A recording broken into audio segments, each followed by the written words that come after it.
What's your ma'am, POV sa mga tao, mga Pilipino all over the world who actually come here sa Duterte Street to show their unwavering love and support? Personally, Hmm. naku kayo ako ang pasalamat kay mahibalaan ni former President Duterte na daghan ang kasuporta kaniya na wala siya nakalimutan sa mga tao o daghan ang nagaampo para sa iyaha. So para sa ako, naku kayo nakatapa sa iya. Kana mga short interviews na to, ma'am, did it by any chance directly or indirectly you think affected the case, or you as families gina-interview or whatnot? Ginasite siya ang mga declarations sa family, whether or not dira na hitabo sa Duterte Or even Street or sa katong- lain na platform. Ginasite man siya sa ICC. Kung ang uban gani, makita ninyo na naa siya sa decision mismo. Yes. Sa mga orders nila, makita nimo. Pero para sa ako, dili man na legal basis for the court to deny Yes. based on statements of relatives. Dapat factual ka kung unsa ang makita nimo dito sa kaso or sa circumstances surrounding the case. Dito lang ka. Such as katong imong statement na nata sa Amsterdam bitaw nakita ta na ni-take over ka sa live. That was also explicitly cited sa ilang decision, ma'am. Na nangita si Kitty o CR Kato during that time, naon sa daw. kato niyon ka na, jailbreak nimo na statement na ilang Dito ang joke dito kadtong sa Malidel. mali-veiled nimo. Okay. So kanang mga ingon na tama ba na? May naabay legal basis na himuon nimong base sa imong desisyon ang joke Yeah. sa tao. Diba? Ma'am, how about the Dili naman good. sorry. Go ahead, ma'am. Sorry, dili naman good kanang wala na nagadagan sa rason ang ilahang mga rason kung ano nakatinay sila o mga filings ni former President Duterte. How about mga efforts sa mga Filipinos, ma'am, voluntarily, such as the Tay Kami Naman campaign? How do you see these individual efforts na out from their own volition, they are trying to hopefully directly or indirectly help the former president with respect sa kaso niya, ma'am? Nagsulti naman ko, di ba kadtong pangutanan ko about sa, and in fact, nagpirman ko. Anak ko, para lang dili masayang ang effort, paniguraduhon po sa mga tao na naa siya effect kay ang plano ato was i-file A siya. file. But right now, it will be filed as a petition. A separate petition sa Supreme Court, ma'am. Mo tong advice na ako una ato consult a lawyer para dili masayang ang effort sa mga tao and ang interest sa mga supporters na pirma sa petition. Ma'am, ang presence ba sa mga Filipinos continuously for almost 1 year now, kanang magatag ba siya sort of motivation or maka-elate ba sa feelings ni PRRD inside, ma'am? Every time he asks. Ang iyang kong concern na unang-una is ang inconvenience sa tao. Maugina pirmi ang iyang ginasulti ni former President Duterte. Pag mo mention ko, wala akong kabalo sa ginaistoryahan nila sa uban kapamilya. Pag mag-mention ko, maingon gid na siyang paulian na sila kay sayang ilahang oras or paulian na sila kay dili sila dapat mo gasto or paulian na sila kay tugnaw kaayo kanang ingana mo gid ang first concern ang inconvenience sa mga taong nagaadto sa Duterte Street ug nagaadto dira sa gawa sa detention unit. And kung remember nimo isa sa mga gibasihan po sa isa sa mga court orders, I don't know kung sa appeals ba to or sa pre-trial chamber, ang kadako sa support network. Yes. Sa kadaghan sa supporters ni President Duterte. And when he hears, ma'am, na ang mga Filipinos na we will still be here, winter, spring, summer, or fall, it doesn't matter because we want to be here. We choose to be here. Kaya hopefully we wanted our presence to pierce through the walls of the ICC and probably, hopefully, ma-feel man niya indirectly, ma'am. Oh, di na tamusali ka ng ICC. Uy, maghuna-huna na lang siguro ta sa karon ba sa edad ni PRD is about to turn 81 puhon Yes. o yang Ginoo. Wala ang Ginoo. Ang huna-hunaon na lang nato no kung unsa ang makahatag og moral support sa iya. Di na lang nato na huna-hunaon ang ICC because clearly dili man siya unbiased. Yes. Makit-an man nimo sa mga judgment nila, sa mga orders nila nga wala nagipagbasihan ba sa balaod. So himuon na lang in one of the decisions nag-cite pa sila og libro. Yes. Libro, journal, Ginoo ko. newspaper article. Libro. So wala gani kakibaloon sa motive sa tao nga nisulat sa libro, NGO reports also. 'di ba? Yes, ma'am. So imuhang basihan sa imuhang orders, imuhang desisyon isa ka libro. Mo man lang gani siguro sila kaila kung kinsa tong nisulat sa libro. Mga nga na ba so di na nato na hunahunahon ng ICC. I-assume na lang nato na ilahagi ng ikulong. Mao magid na ilahang clearly mao magid na clearly dinha magid padulong ang ilahang mga actions. How do you feel about that, ma'am? When you already see that where this is going? Diri sa ICC, as I said, no, di na nato na siya hunaon. Kung na-prejudge na nila ang kaso ni Rodrigo Duterte, na-prejudge na po nato ang ICC as a biased political court, no. Dili siya court of justice. Justice. So, out of the topic ng ICC, ang kadtong violation sa rights ni President Duterte inside the Philippines. Yeah.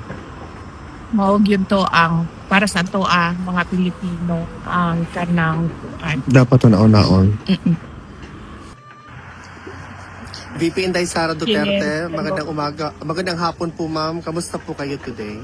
Okay lang ako. Magandang hapon sa inyong lahat, mga kababayan ko online and of course na nandito sa Duterte Street and of course our guests, Dutch guests this afternoon. Ma'am, kamusta po si dating Pangulong? Okay lang siya. Yung topic namin ay yun pa rin, yung mga nawawala sa dagat at yung pait ba na nararamdaman ng mga pamilya nila. The uncertainty of not knowing what happened to their loved ones. VP Inday, in relation to the recent development of the case of the former president, there's a lot of speculation asking the family or the client, the former president, to change his lawyers. What is the response of the former president in as far as his legal defense team is concerned? Oo nga, sinabi ko pala noon na itatanong ko yan kanina. Nakalimutan ko siya. Sorry, I will ask that question tomorrow of former President Duterte. I forgot that question. Ma'am, another question po. What is your reaction to the statement of Senator Lacson saying that the worst thing that could happen to Senator Bato is to be brought to the custody of the ICC as a sitting senator? Sa tingin ko lang sa lahat ng tao, sa buhay ng isang tao,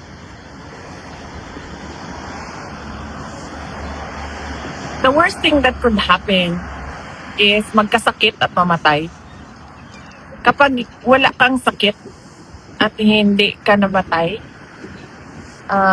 at buhay na buhay ka pa, kahit nasa loob ka man ng kulungan o nasa labas ka ng kulungan, okay na yun. Kasi hindi lahat ng tao ba binibigyan ng 70 years, ng 75 years, ng 80 years ng Diyos. Yung iba, lumabas lang, bumili ng itlog, hindi na nakabalik sa pamilya nila. So, yan na yung pinaka-worst na mangyari sa isang tao. Kung magkasakit ka, na maubos ang pera ng pamilya, sa pagpapagamot sa iyo. O mamatay ka na maiwanan mo yung mga mahal mo sa iyo. Maraming salamat po, VP Inday. Mabuhay po kayo. Wow, tapos na. Ang bilis. Tapos na, ma'am. Yan lang po. Kaya di ba, yung kay sitwasyon ni Senator Bato, wala yan. Hindi naman siya nagkasakit eh. Mga kawawa ng mga tao, yung mga magpakimo, tapos sobrang hina after nila magkimo, sobrang hina nila. Ayaw kumain, walang gana kumain. Yung mga ganun, yung mga sakit na wala ng gamot, yung mga nasa hospice, yung mga nag-aantay na lang kung anong oras sila kukunin ni Lord. Alam na nilang kukunin sila, nag-aantay lang sila kung anong oras. Yun yung mga worst cases or worst incidents na mangyari sa buhay ng isang tao. Kapag buhay na buhay ka, wala kang sakit at hindi ka namatay, okay pa yan. Go lang. Thank you, VP. Good afternoon, Vice President Inday Sara Duterte. How are you today, ma'am? Magandang hapon sa inyo lahat, mga kababayan ko dito sa Duterte Street sa Hague. Okay ako today and madami kaming napag-usapan. Ni dating Pangulong Rodrigo Duterte sa pagbisita ko ngayon at nagkita din kami ng kanyang abogado doon sa loob pero lang yung oras. Pero bukas at sa susunod na mga araw ay meron kaming mga meeting. Ako pala, meron ako mga meeting na kasama kanya legal. Ma'am, kamusta po si dating Pangulo today? Okay siya today. Nag-snacks kami habang nagkukwentuhan. Napag-usapan niyo ba, ma'am, yung desisyon ng ICC Pretrial Chamber 1? Hindi. Kasi bawal sa akin ang mag-discuss sa kanya tungkol sa kaso niya. Ang pinag-usapan namin ay yung mga aksidente sa dagat. Sa loob ng 2 linggo, nakatatlong aksidente na sa dagat at malungkot na marami ang mga namatay at marami pa ang hinahanap. So yung uncertainty ba, pinag-usapan namin ni Pangulong Duterte, yung kung ikaw yung mahal sa buhay na naiwan, na naghahanap, hindi mo alam kung buhay pa ba, patay na ba. So yun yung dun yung hindi ka makatulog, iyak ka lang ng iyak, yung uncertainty ng kanilang mga mahal sa buhay. So napag-usapan namin yun. VP Inday, what is your reaction doon sa nakakabahala na development na ambush attempt sa kay Mayor Ampatuan na ginamitan pa talaga, ma'am, ng RPG launcher? I strongly condemn these acts, especially that I come from Mindanao, dahil yung mga ganito na mga pangyayari nagpapakita ng degradation ng peace and order. Hindi siya napapansin ko sa mga otoridad, parang life goes on, normal lang na meron kang nakikitang RPG sa gitna ng daan, in broad daylight. Hindi yan normal at hindi yan dapat pinapalampas. Dapat merong malalim na investigasyon. Kahit pa man sabihin natin na namatay yung mga nag-ambush, dapat merong malalim na investigasyon na paano nangyari ito at paano nagkakaroon ng RPG ang mga, siguro sabihin na natin, civilian. Kasi hindi naman talaga yun mga uniformed personnel. VP Inday, just to conclude this short interview, is there something you want to convey to the Filipino people, especially those who have become victims of the unfortunate occurrences of accidents sa waters, ma'am, yung mga pamilya? Oo. Unang-una, nakikiramay tayo sa lahat ng mga pamilya ng namatayan dahil sa mga iba't ibang aksidente. sa dagat. Pangalawa ay nagdadasal tayo na sana yung mga nawawala ay mahanap sila na buhay. At syempre, nagdadasal din tayo na yung mga tumutulong at yung mga nagre-rescue, hindi sila mapagod sa paghahanap sa ating mga kababayan na nawawala sa dagat. At paalala lang sa lahat ng mga kababayan natin dahil ang Pilipinas ay isang archipelago. So, madalas tayo gumagamit ng mga sasakyang pangdagat at madalas bangka yon sa pagtawid sa mga isla. So, napakahalaga na isipin nila yung kanilang kaligtasan. Unang-una dyan, tingnan muna nila yung bangka. Seaworthy ba itong bangka na ito? Pangalawa, yung panahon, weather.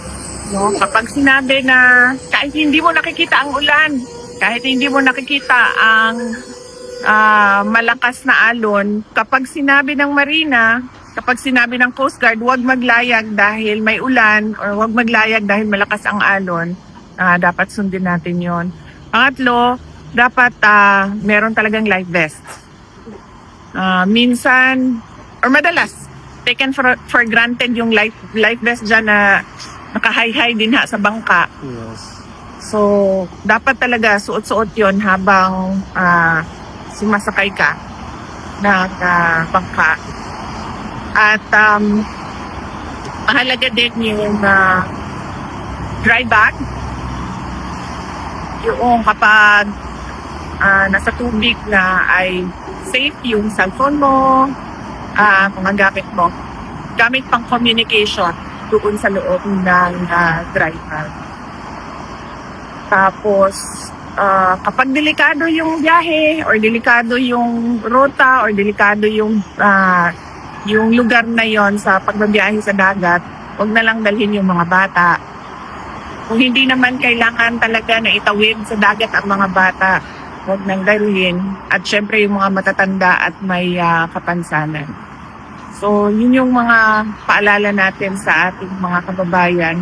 Lalong-lalo na paparating na ang summer ngayong March. Madami na ang magbabakasyon at tatawid ng dagat at maliligo ng dagat. Kailangan ulit-ulitin nila ang mga paalala para sa kanilang kaligtasan sa dagat. Maraming salamat po, VP Inday. Mabuhay po kayo.